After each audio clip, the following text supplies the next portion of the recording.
السلام ورحمۃ اللہ وبرکاتہ۔ لکھتے ہیں جی اگر بندہ نماز میں کھڑا ہے اور اس کی طرف سانپ بچھو یا کوئی اور چیز جو نقصان پہنچانے والی ہے اس کی طرف آ رہی ہو تو کیا اس حالت میں بندہ نماز توڑ سکتا ہے یا نہیں؟ اور اگر مسجد میں نماز پڑھ رہا ہو تو اچانک زلزلہ آ جائے تو کیا اس حالت میں بھی نماز توڑ سکتا ہے؟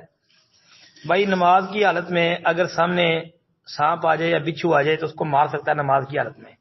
اب مارنے کا ذکر تو آتا ہے، سنن نبی داود کے اندر حدیث ہے 921 نمبر، اس کی سند میں یحییٰ بن ابی کثیر کی تدریس ہے، لیکن یحییٰ بن ابی کثیر کا سماع جو ہے یہ مسند احمد کے اندر موجود ہے، تو لہذا سند ٹھیک ہے۔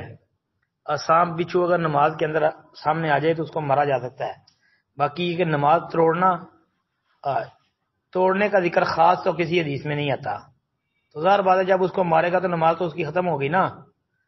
باقی یہ زلزلہ آنے سے نماز توڑنا اس کا ذکر بھی کسی جگہ نہیں آتا، بلکہ اس حالت میں بندہ نماز پڑھتا رہے،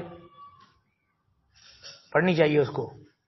اگر اس کی زندگی اس حالت میں فوت ہو گئی تو نماز کی حالت میں جائے گا نا۔